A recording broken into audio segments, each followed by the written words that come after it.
네, 오늘 하나님의 인도를 따라가라는 제목으로 하나님의 말씀을 선포하도록 하겠습니다. 신앙생활이 무엇입니까? 신앙생활은 하나님의 인도를 받는 삶을 말합니다. 어떤 사람이 가장 복된 인생을 사는 사람일까요? 하나님의 인도 따라가는 사람이 가장 복된 사람이에요. 왜냐하면 하나님의 인도를 따라가야 내 목적이 아니라 그 인생을 통해서 하나님의 목적을 이루어 드릴 수 있기 때문에 그렇습니다. 로마서 8장 14절 말씀에서 이렇게 말하죠. 우리 다 같이 읽겠습니다. 시작. 무릇 하나님의 영으로 인도함을 받는 사람은 곧 하나님의 아들이다. 아멘. 많은 사람들이 하나님의 인도를 받기를 소망합니다. 특별히 우리와 같은 이 연초를 보내는 사람들은 올 한 해 정말로 하나님의 인도를 받았으면 좋겠다, 이런 소원을 가지고 시작을 하고, 또 이제 이맘때쯤 되면 하나님 1월 달 벌써 지나갔습니다. 인도 못 받았으니까 이제 남은 11개월. 여러분, 이거 기회를 놓치면 안 됩니다. 또 그 다음 달 되면 하나님 남은 10개월이라도 그러시면 안 되고, 아무튼 그렇게 인도 따라 살아가길 원하는데, 개인의 문제이든 가정의 문제이든 사업의 문제, 자녀의 취업, 결혼 등 많은 영역에서 이제 하나님의 인도 받기를 원하는 거예요. 그런데 막상 하나님의 인도를 구하려고 하면 좀 막막한 생각이 드는 겁니다. 하나님이 정말로 나의 삶을 인도해 주실까? 하나님 과연 내 삶을 어떻게 인도하실까?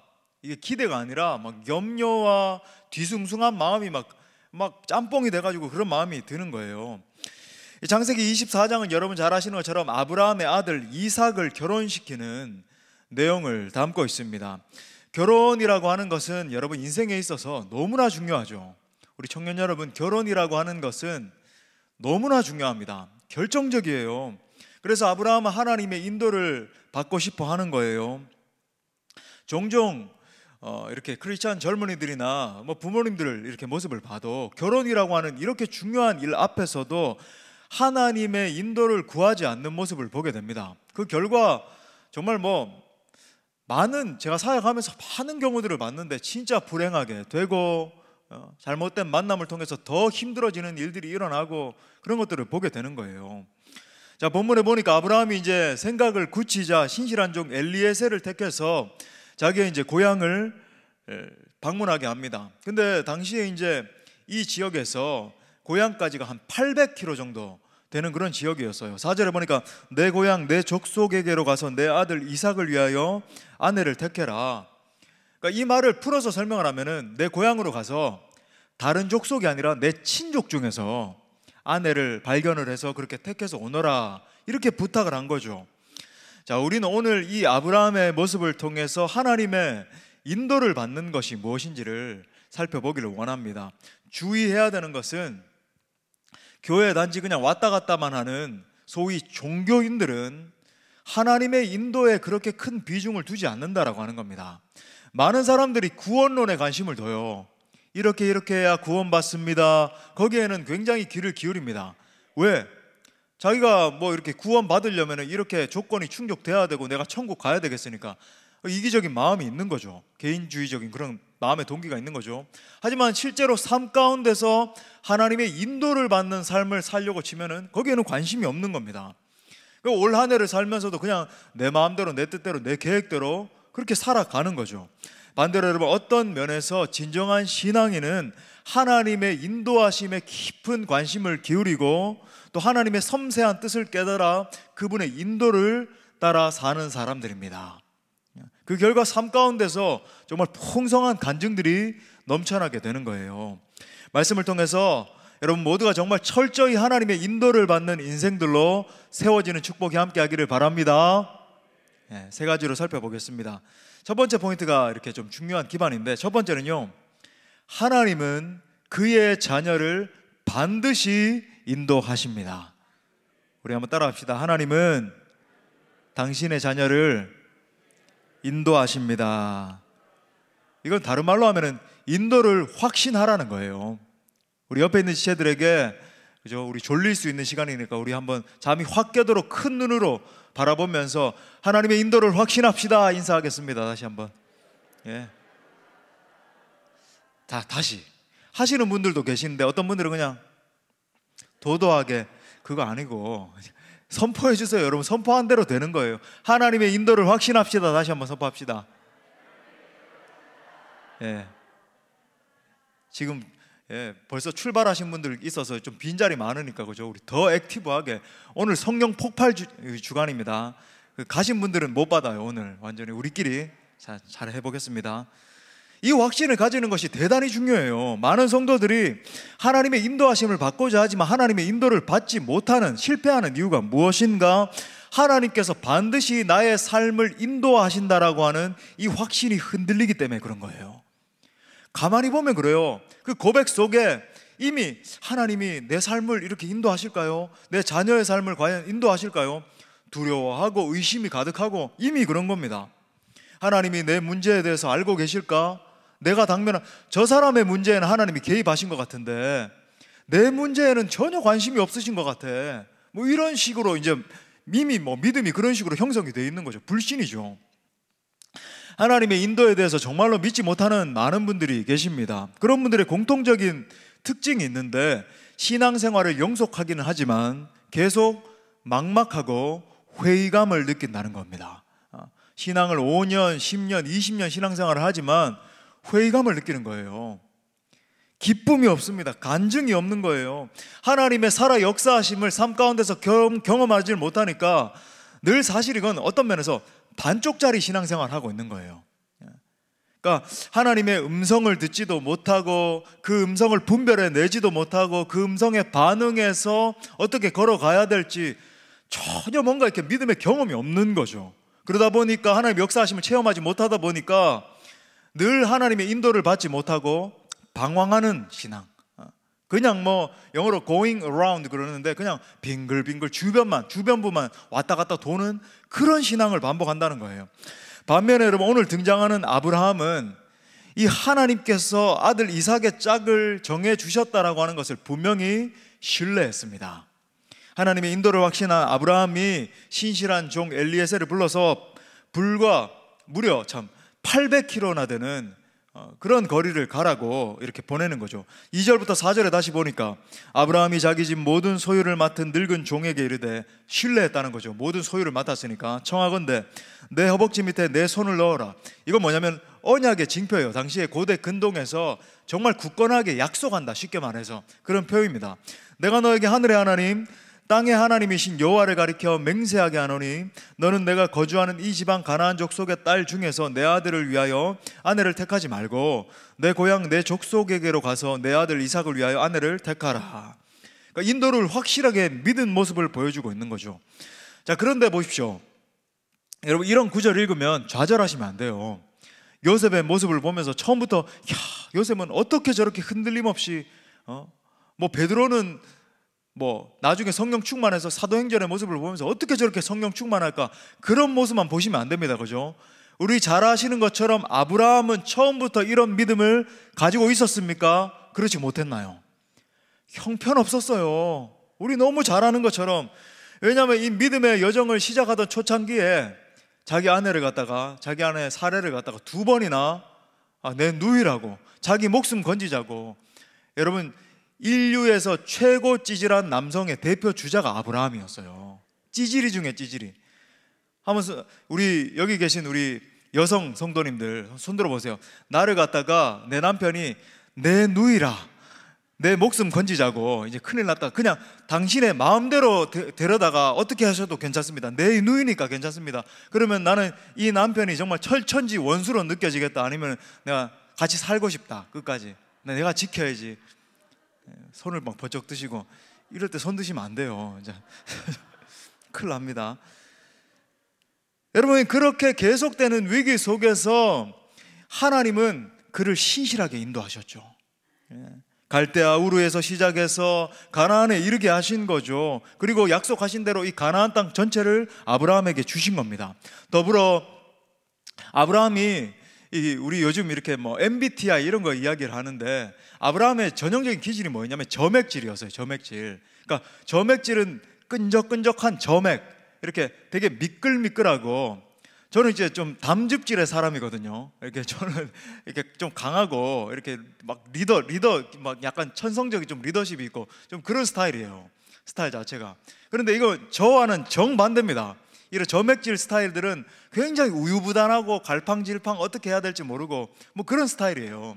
그러니까 하나님이 어떻게 하시냐면, 얘야 너 또 믿음 흔들리는 거예요. 또 이게 뭐 어떻게 가야 될지 모르니까 저 밤하늘의 별을 봐. 너의 자손이 저렇게 많아지게 될 거야. 또 저맥이 막 흘러나와가지고 끈적끈적 미끌미끌 우유부단하니까 또 나타나셔서 얘야 저 바다의 모래를 봐봐. 너의 자손이 저렇게 많아지게 될 거야. 계속 하나님이 나타나셔서 그렇게 확증시켜 주시는 거죠. 그렇기 때문에 이 아들의 결혼 문제에 있어서도 하나님이 반드시 인도해 주실 것이라고 하는 이 확신이 그런 모든 과정들을 통과하는 과정 가운데 이루어지게 된 것입니다. 소위 여러분, 지금 아브라함의 신앙은 처음부터 이런 신앙이 아니었고 체험적인 신앙이었던 거예요. 체험적인 신앙, 쌓인 겁니다. 소위 말해서. 여러분, 여기서 우리가 알 수 있는 건 뭐냐면, 하나님은 그의 백성을 인도하시되 그 인도하심을 통해서 당신의 택한 백성을 성장시키신다는 거예요. 아브라함의 삶을 전체적으로 이렇게 쭉 조망해 보면은 하나의 어떤 영적인 흐름이 계속 반복이 되면서 영적 패턴이 형성된다 그럴까요? 그런 걸 볼 수 있습니다. 아브라함 자신은 보세요.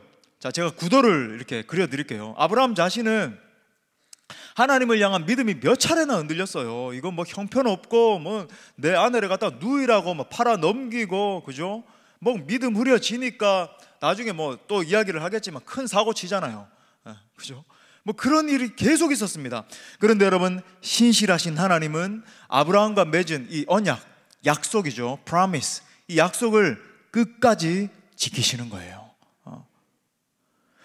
심지어 아브라함의 믿음이 흔들려서 극단적인 어떤 선택을 할 경우에도 그렇게 하셨습니다. 약속의 자녀인 이 이삭을 기다리지 못하고 여종 하갈을 취해서 이스마엘을 낳게 되잖아요. 그래서 지금도 여러분, 인류의 최고의 어떤 분쟁의 상황을 초래한 이 어떤 시발점이 됐는데, 그죠? 여러분, 우리가 잘 아는 이 무슬림들, 이슬람을 섬기는, 알라를 섬기는 무슬림의 조상이 다름이 아닌 이 이스마엘이잖아요. 그래서 지금 이삭의 씨인, 그죠? 이 믿음의 사람들과 이 이스마엘의 씨인 무슬림들과 지금까지도 엄청나게 분쟁하고 전쟁하고 지금, 그죠? 사실 이 중동 땅 거의 전체에서 일어나는 전쟁들은 이 종교 전쟁이라고 해도 과언이 아닐 정도로 심각하죠, 아주. 하지만 여러분, 아브라함의 그 같은 큰 실수에도 불구하고 하나님은 여전히 신실하게 그와 함께 하신 겁니다. 마치 신실하다 못해 바보 하나님처럼 보이는 것 정도로, 얼마나 뭐 바보처럼 그렇게까지 그렇게 약속을 지키시고 그러시잖아요.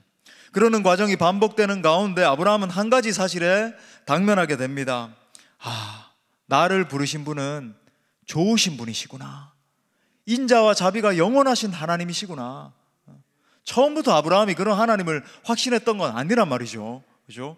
하지만 그런 모든 일련의 과정을 겪고 하나님의 신실하신 손길을 겪으면서 이맘때쯤 됐을 때, 그죠? 정말 오늘 이 자신의 아들을 위해서 짝을 이렇게 선택하기 위한 이 시점에 섰을 때는 정말로 하나님은 약속에 신실하신 좋으신 하나님이시구나 깨닫게 된 것입니다. 의심하지 않는 믿음이 형성된 거예요. 그래서 아브라함은 결국 이런 고백을 하는 사람으로 서게 됐죠. 7절 하반에 보니까 그가 그 사자를 너보다 앞서 보내실지라. 아멘. 하나님께서 너가 가기 전에 이미 천사를 보내셔서, 메신저, 사자를 보내셔서 모두 준비해 놓으셨다는 겁니다. 많은 신앙인들이 여러분 하나님의 인도를 받지 못하는 이유가 바로 여기에 있어요. 하나님이 나를 정말로 인도하신다라고 하는 믿음이 흔들리기 때문에 그렇습니다. 그러니까 여러분, 우리 지난번에 1월 초에 금요성령집회 강사님 오셔서 이런 말씀 이렇게 나누어 주셨는데 상황과 환경이 더 커 보이는 거예요. 내가 만난 지금 골리앗이 내가, 그죠? 들고 있는 이 정말 능력의 손, 정말 하나님이 내 손을 붙들고 계시는데 정말 능력의 그 하나님보다 골리앗이 더 커 보이는 겁니다. 상황이, 환경이 더 커 보이는 거예요. 그러니까 하나님이 역사하실 것이라는 믿음이 흔들리는 거죠. 여러분, 우리가 신앙생활을 할 때 반드시 형성해야 되는 부분이 이 부분이에요. 당장에 우리는 기도를 할 때도 뭔가 내 문제가 해결되는 것 중요하고, 뭐 승진하는 것, 그죠? 대학에 합격하는 것, 돈 문제 해결되는 것, 내 건강 문제 해결 받는 것, 여기에 초점을 두지만 여러분, 이것보다 훨씬 더 중요한 건 뭐냐면 내가 믿는 하나님이 어떠한 분이신가를 깨닫는 것입니다. 하나님의 성품을 아는 거예요. 사랑하는 여러분, 우리가 믿는 하나님은 우리의 아버지가 되십니다. 그 하늘 아버지께서는 나와 내 인생을 향한 정말 완벽한 계획을 가지고 계세요. 지금 당장 내 눈앞에 보이지 않는다 할지라도 내 상황과 환경이, 당면한 상황이 정말 죽을 것 같이 여겨지고, 하나님 정말 숨조차 쉴 수 없을 것 같은데 어떻게 하죠? 그렇게 느껴진다 할지라도 여러분, 하나님은 여러분 한 분 한 분을 향한 완전한 계획을 가지고 계시는 줄 믿습니다. 직업 문제, 사업의 문제, 뭐 좋은 배우자와의 만남 다 똑같아요. 물론 뭐 인생길을 걷는 것 자체가 호락호락한 문제가 아니겠지만은 그래도 우리는 신실하신 하나님을 믿고 붙들어야 될 줄 믿습니다.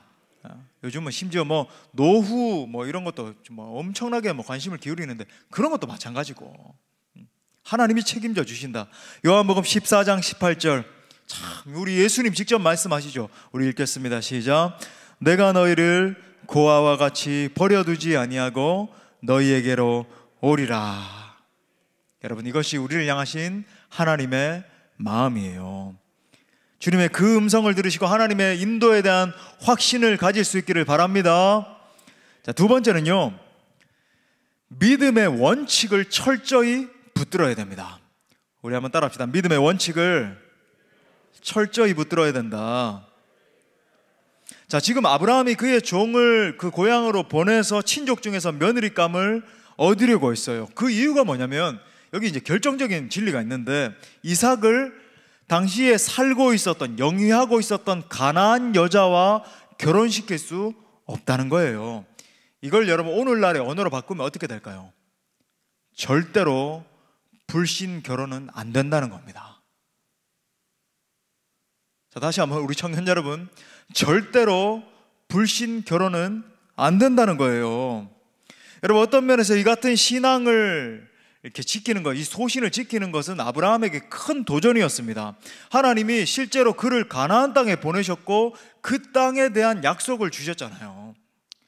고대 사회에서 많이 그렇게 한 것처럼 여러분, 그 당시에는 이제 시족 사회니까 그 땅에서, 자기가 영위하고 있는 그 땅에서 지경을 넓히기 위해서는 그 땅에 있는 어떤 뭐 족장이라든지 유력자의 딸과 이렇게 혼인을 맺어가지고 혼인 관계를 통해서, 그죠? 친인척을 통해서 지금으로 말하면은 이렇게 막 범위를 점점 확대시켜 나가는 것이 이 영향력을 확대시키는 그런 길이었다고요. 고대 사회에서 무슨 뭐 미디어가 발달해 있었던 것도 아니고 뭐 없었잖아요. 그러니까 결혼이 그런 수단이었는데, 그런데 아브라함은 그 같은 이 가나안 사람들의 어떤 가치나 생활이나 이런 모든 것들에 대해서 받아들일 수 없었던 것입니다. 그러니까 그렇게 혼인관계를 통해서 그 땅에서 이방 여인을 만나서 어떻게 자신의 영향력을 확대시키는 것이 하나님의 뜻이 아니라고 하는 분명한 확신이 있었던 거예요. 자, 엘리에셀에게 했던 그 당부를 보면 그의 신앙적인 가치관을 여실히 볼 수 있습니다. 3절 하반에 보니까 이렇게 말해요. 너는 내가 거주하는 이 지방 가나안 족속의 딸 중에서 내 아들을 위하여 아내를 택하지 말아야 된다. 여러분, 아브라함은 자기 이 신앙의 소신을, 가치를 정확하게 세운 겁니다. 여러분, 정말 잘 믿는 사람, 정말로 하나님 앞에서 축복의 인생들은요, 반드시 이런 신앙의 원칙이 있어요. 그냥 대충 교회 다니지 않습니다. 무엇은 이렇게 하나님 앞에서 반드시 내가 행해야 되고, 무엇은 하나님 앞에서 내가 반드시 행하면 안 된다라고 하는 그런 분명한 원칙이 있다고요. 믿음의 선배 여러분, 다윗을 한번 생각해 보십시오. 사울을 바라보면서 몇 번이나, 그죠? 2회 이상 적어도 사울을 죽일 기회가 있었지만 이것은 분명히 하나님 뜻이 아니다. 내가 어떻게 여호와의 기름 부음 받은 그 종을 갖다가 내 스스로 해할 수 있는가 선언하면서 그 길을 피해서 가잖아요. 어떻게 해서든지 끝까지 사울을 자기 스스로 어떻게 처단하지 않으려고 보호하잖아요. 세상 문화의 중심을 상징하는 바벨론에 살던 이 다니엘 역시 놀라운 고백을 하지요. 우리 잘 아는 다니엘서 1장 8절에 보니까 다니엘은 뜻을 정하여 왕의 음식과 그가 마시는 포도주로 자기를 더럽히지 아니하리라고 자기를 더럽히지 아니하도록 환관장에게 구했다. 한마디로 여러분, 다니엘의 별명이죠. 뜻을 정한 사람이었습니다. 왕이 주는 진미와 포도주로 자기 자신을 더럽히지 않기로 한 거예요. 자기 자신은 비록 이렇게 바벨론에 끌려간 노예 신세였다 할지라도 여러분, 당시에 무슨 노예가 어떤 선택권이 있었겠습니까? 이건 사실 우리가 너무 잘 알기 때문에 다니엘이었으니까 이런 선택을 했지, 여러분 아니에요. 이게 얼마나 힘든 길이었는지 여러분 모릅니다. 노예였다고요, 노예. 하지만 여러분, 그는 사자굴에 들어가고 불 속에라도 들어간다 할지라도 오직 말씀 따라 살기로 결정한 거예요. 그 결단이 다니엘을 다니엘 되게 했고, 하나님이 그를 축복의 사람으로, 그리고 마지막 때에 대한 엄청난 계시가, 그죠? 막 다니엘에서, 이 다니엘서와 요한계시록은 연결되어 있는데 그렇게 쓰임받게 되잖아요. 자, 아브라함이 이렇게 말하니까 심부름하는 종이 답답해지는 겁니다. 5절에 보니까 종이 이르되 여자가 나를 따라 이 땅으로 오려고 하지 아니하거든 내가 주인의 아들을 주인이 나오신 땅으로 인도하여 돌아가리이까. 이런 말이에요.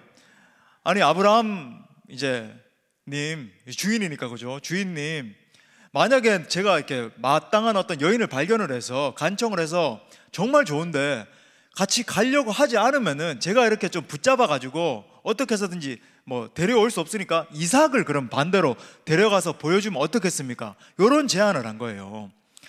그때 아브라함이 딱 잘라서 말하죠. 6절에 보세요. 아브라함이 그에게 이르되 내 아들을 그리로 데리고 돌아가지 아니하도록 하라. 왜 이렇게 말했는가? 왜 이렇게 말했을까요? 만약에 이삭을 데리고 그 땅에 갔을 때, 당시에 이제 이삭이 비교적 젊었으니까 거기에 있던 여인에게 혹해가지고 빠져가지고 그 땅에서 내가 여기 그냥 정착해서 살겠습니다, 아버지에게 돌아가지 않겠습니다 하면 안 되니까, 그렇게 하면 안 된다라고 이야기를 한 거예요. 그래서 걱정이 된 종이 거듭 아브라함에게 이렇게 말하죠. 주인님, 그러면 올 사람이 없지 않겠습니까? 정말 이 여자다 싶은데 그래도 안 오겠다고 하면 어떻게 해야 됩니까? 하니까 아브라함이 8절에서 아주 단호하게 이야기를 합니다. 우리 8절 읽겠습니다. 시작. 만일 여자가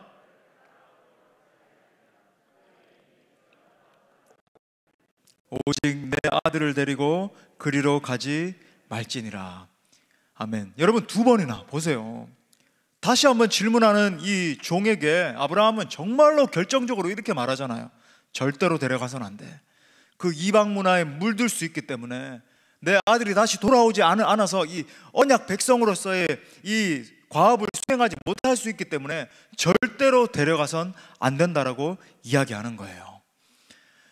여러분, 자녀의 혼기가 차게 되면 부모의 마음이 조급해지게 마련이잖아요. 당시에 여러분, 아브라함의 나이가 적어도 한 140살 정도 됐는데, 물론 지금은 있을 수 없는 일입니다, 그죠?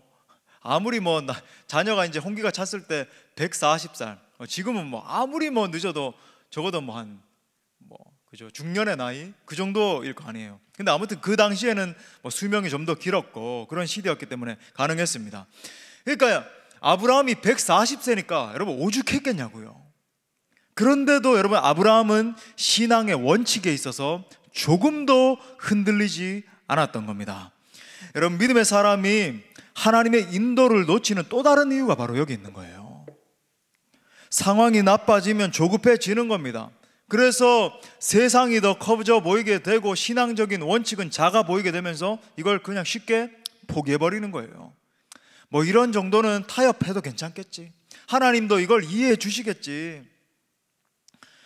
요즘 많은 사람들이, 부모님들이 하는 이야기 중에서 오늘 이 혼인 이야기니까 이런 생각이 드는 겁니다. 말씀 준비하는데 많이 들었어요. 저도 굉장히 위험한 말이라고 생각을 하는데, 지들끼리 좋다고 그러는데 그냥 가라고 하죠. 지금 뜨끔하신 분들 웃었습니다. 자, 저를 보세요. 근데 정말 그냥 많이 회자되는 그런 말인 것 같아요. 실제로 그렇게 생각하시는 것 같아요. 지들끼리 좋다 그러는데 제가 어떻게 할 수 있겠습니까? 여러분, 이건요, 신앙인으로서 정말로 우리 자녀에게 하나님의 가치관을 심기어 줘야 되는 그런 교육적인 책무를 부모로서 버리는 꼴이 되는 거예요. 대충 그냥 너희들 좋으면 그냥 해라 이렇게 되는 거예요. 여러분, 인생 망치는 겁니다. 신앙의 대가 끊어질 수도 있는 여러분 결정이라고 하는 거예요. 얼마나 중요한데. 저는요, 지금까지 제가 이렇게 오랜 시간 동안, 그래도 적지 않은 시간 동안 사역을 해오면서 이런 잘못된 결정 때문에 인생 전체가 불행해지는 예를 너무 많이 봤습니다. 평신도들 가운데도 너무 많이 봤어요. 신앙에서 떠나는 지체들도 많이 봤습니다. 결혼 전에는 정말로 신실했던 청년이었는데 정말 주를 위해서 생명을 던지겠습니다 했던 청년이었는데 결혼 이후에 신앙 다 버린 그런 친구들 많이 봤어요. 제 제자들 가운데도 안타깝게 그런 친구들도 있고, 심지어 사역자이면서도 저는 봤습니다. 세상적인 가치관으로 판단을 해서 세상 조건 좋다 이렇게 생각하면서 결혼을 한 거죠. 제가 아는 분 이야기예요. 실제로 어떻게 해서든지 좀 이렇게 아내 대신 사모님을 갖다가 좀 성장시키기 위해서 온갖 훈련을 다 받게도 하고, 사역 그만두고 사역을 도저히 못하니까 근데 그만두고 훈련 받으러 가서 6개월씩 1년씩 훈련도 받아보고 하는데 변화가 안 되는 거예요. 사역 접었습니다. 사역이 안 되는 거예요. 자매가 세상적인 가치관이 가득하니까 그 목사님에게 따라주고 목사님을 받쳐주고 뭔가 이렇게 힘을 실어주고 기도해주고 이래야 사역이 일어날 거 아니에요. 힘있게 할 수 있을 거 아닙니까? 이게 아니라 시시껄껄 태클 걸고 말대꾸하고 이게 문제고 저게 문제고 하면 어떻게 능력 있게 사역을 하겠어요? 저는 정말 그 예를 한두 건 본 게 아니에요. 제가 이런 얘기 왜 드릴까요? 원칙이 없으면 망하는 길이 됩니다. 망하게 돼요. 여러분, 결혼에 있어서 잘 모르겠으면 여러분 이거 한 가지는 반드시 기억합시다. 여러분 이거 하나 기억하세요. 돈이 결정하지 못하게 해야 됩니다. 우리 한번 따라 합시다. 돈이 결정하지 못하게 하라. 여러분 이거 기억하세요. 이 돈이라고 하는 건 세상적인 가치관의 아주 핵심적인 거죠. 이게 결정하지 못하게 해야 되는 거예요. 하나님, 우리 자녀는 정말로 주님의 정말 신실한 자녀, 그리고 믿음의 명문가를 이루는 그런 자녀 되길 원합니다. 그런데 신앙이 거의 없는데 의사라고 하는데 주여 의사니까 괜찮습니다. 주님 주의 영광을 위해서 써주시옵소서. 그런데 신앙이 별로 없는데 변호사네. 괜찮아, 변호사 사위니까. 이러면 안 된다는 거예요. 신앙이 나중에 생기겠지 물론 여러분 정말 열에 한 명 그렇게 이렇게 성장하는 케이스들도 있긴 합니다만은 저는 많이는 못 봤습니다. 오히려 여러분 하향 평준화되지. 심지어 주율도 안 지키고. 여러분 이 심플해져야 돼요. 신앙이라고 하는 게 믿지 않는 사람과 결혼하지 말라 그러면 이해하고 순종하면 되는 거예요. 물론 지금 이 세태가 여러분 이게 특별히 이제 남녀 이렇게 중에서 자매님들이, 우리 청년들은 좀 이렇게 재밌는 청년들인데 오히려 청년부에서 형제들이 숫자가 더 많아요. 그러니까 놀라운 청년부예요. 저는 이런 역사를 한 번도 본 적이 없습니다. 대부분 교회는 한 자매 숫자가 한 3분의 2 정도 되고 형제가 3분의 1 정도 되거든요. 우리 형제가 더 많아. 엄청난 청년부죠. 지금도 하나님이 계속 청년들 보내주시고 이렇게 부흥케 하시는데 놀랍게 형제들이 더 많이 오는 거예요. 그래서 주여 성비가 맞게 하여 주옵소서 속으로 이렇게. 결혼해서 전도하면 되지 않냐. 물론 이런 세태 때문에 신앙이 이렇게 조금 이렇게 있고 그렇게 신앙을 고백하고 하면 정말로 이렇게 신실하게 교회에 잘 착실하게 다니겠습니다 이런 결단이 있고 고백이 있으면은 이렇게 정말 사랑한다 그러면 그렇게 갈 수 있겠지만은 더 여러분 중요한 원칙은 뭐냐면, 여러분 정말로 믿음 안에서 결혼하면 진짜 이 시너지 효과가 나요. 영적으로 상승 효과가 일어나기 시작하면서 이 가정을 통해서 하나님이 놀랍게 영광 받으시는 것을 보게 된다는 거죠. 하지만 여러분 대부분은 하향 평준화되게 되어 있습니다. 안타까운 일이죠. 술 마시지 마라 그러면 그냥 하면 되잖아요. 그런데 성경에 보면 술 취하지 말라 그랬지. 여러분 그러면 성경에 무슨 게임 중독에 빠지지 말라 있습니까? 그럼 할렐루야, 게임은 해도 되는구나 그런 게 아니잖아요. 성경에서 원리를 발견해야 되잖아요. 우리가 순종하면 되죠. 사업을 하려면은 가끔씩 이렇게 한 잔씩은 해야 되고, 여러분 그러니까 안 되는 거예요.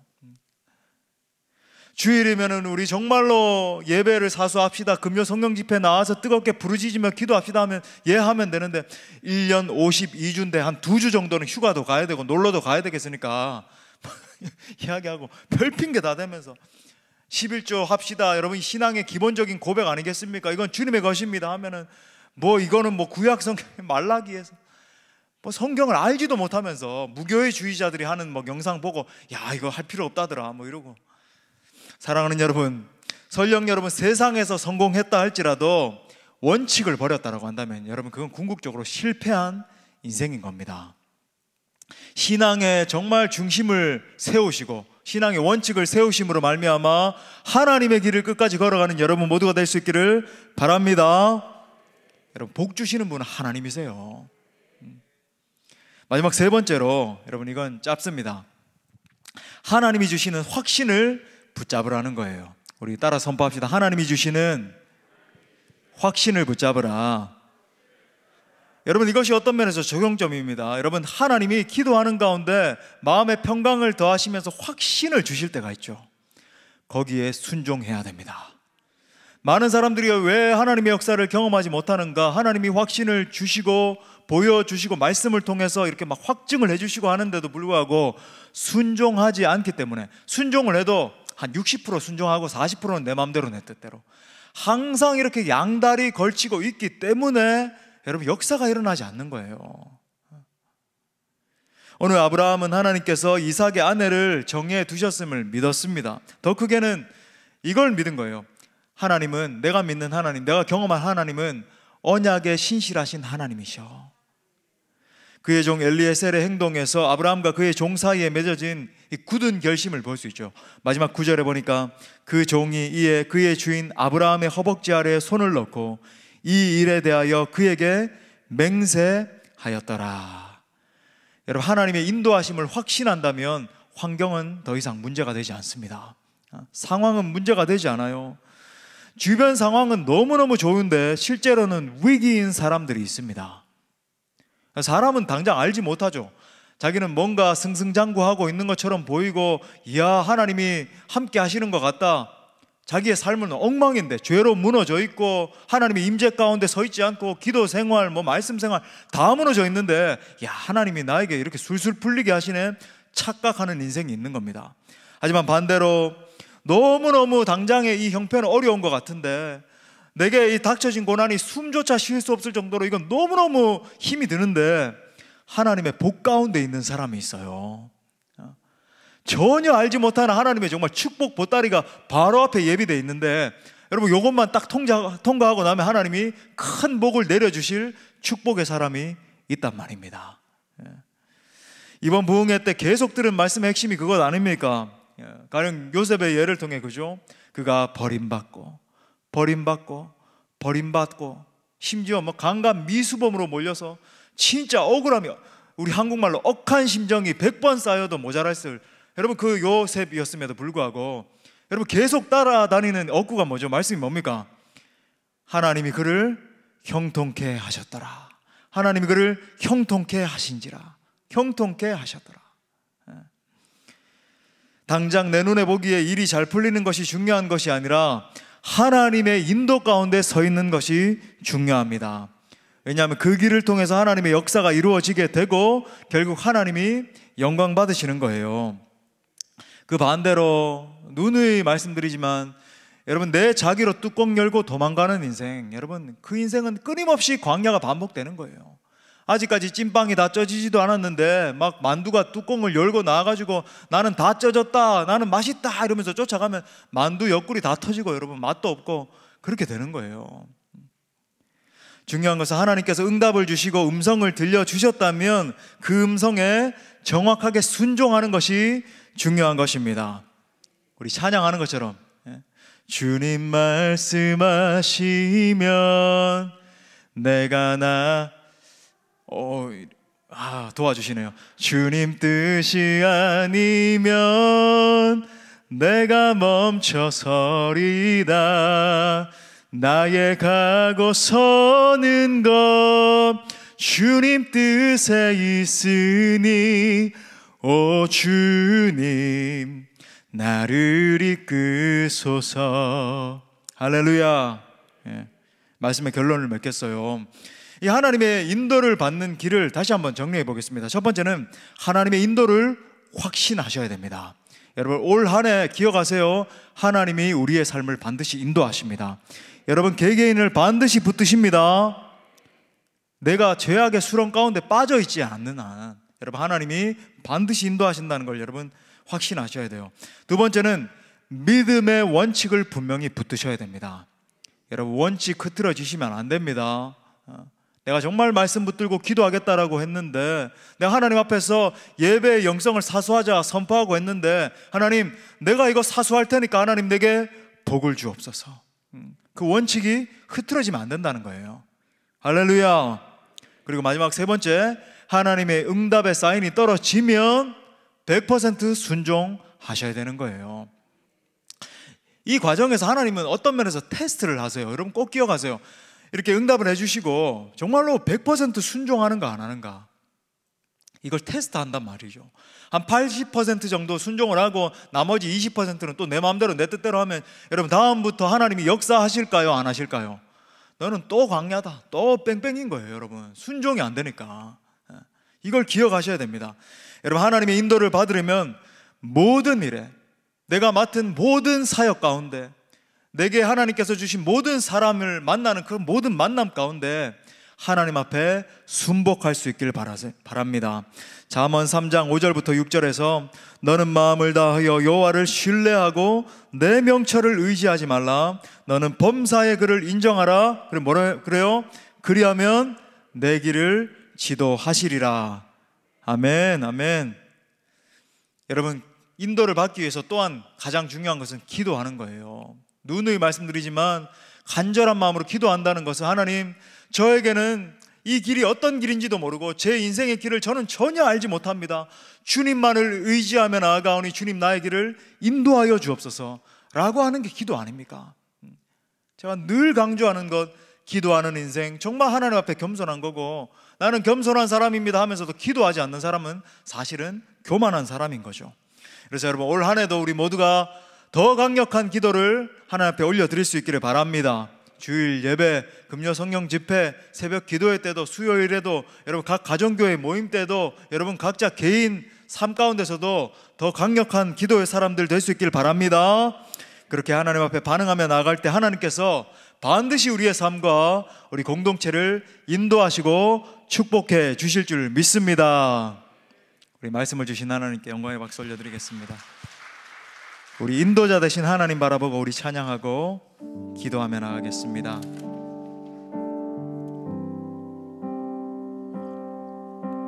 나의 가는 길 주님 인도하시네. 그는 보이지 않아도 날 위해 길하시네. 주 나의 인도자 항상 함께 하시네. 사랑과 힘 베푸시며 인도하시네. 인도하시네. 한 번 더. 나의 가는 길, 나의 가는 길 주님 인도하시네. 그는 보이지 않아도 날 위해 길하시네. 주 나의 인도자 항상 함께 하시네. 사랑과 힘 베푸시며 인도하시네. 인도하시네. 광야의 길을 만드시고 날 인도해. 사막의 강 만드신 것 보라. 하늘과 땅 변해도 주의 말씀 영원히 내 삶 속에 새 일을 행하리. 나의 가는 길 주님 인도하시네. 그는 보이지 않아도 우리의 길 아시네. 주 나의 인도자 항상 함께 하시네. 사랑과 힘 베푸시며 인도하시네. 인도하시네. 내가 주인 삼은 모든 건 내려놓고 내 주 대신 주 앞에 나가. 내가 사랑했던 모든 건 내려놓고 주님만 사랑. 주 사랑 거친 풍랑에도 주 사랑 거친 풍랑에도 깊은 바다처럼 나를 잠잠케 해. 주 사랑 내 영혼에 봐서 그 사랑 위에 서리. 한 번 더 고백해요. 내가 주인 삼은 모든 건 내려놓고 내 주 대신 주 앞에 나가. 내가 사랑했던 모든 건 내려놓고 주님만 사랑해. 자, 손 들고 주님 앞에 주 사랑 거친 풍랑에도 깊은 바다처럼 나를 잠잠케 해. 주 사랑 내 영혼에 봐서 그 사랑 위에 서리. 주 사랑 거친 풍랑에도 주 사랑 거친 풍랑에도 깊은 바다처럼 나를 잠잠케 해. 주 사랑 내 영혼에 봐서 그 사랑 위에 서리. 여러분, 이 시간 우리 말씀 붙들고 함께 기도할 때 하나님의 인도하심을 받기 위해 함께 기도합시다. 특별히 나를 인도하신 하나님을 확신하는 믿음을 가지고 우리 함께 기도하기를 원합니다. 살아계신 하나님, 올 한해도 오직 주님 앞에 맡겨드리며 나아가오니 나의 인생길을 인도하여 주옵소서. 내 삶에 무너져 있던 믿음의 원칙들을 분명히 세우게 하여 주옵소서. 그래서 철저히 주님의 음성에 귀를 기울이며 100% 순종하며 나갈 때 주님 나의 삶을 인도하는 것을 보게 하여 주십시오. 우리 자녀들의 삶을, 우리 공동체를 인도하시는 인도자 하나님, 우리 가운데 강하게 임하여 주옵소서. 우리 주님 찾고 간절히 기도합니다. 주님 찾습니다. 주여, 주여, 주여.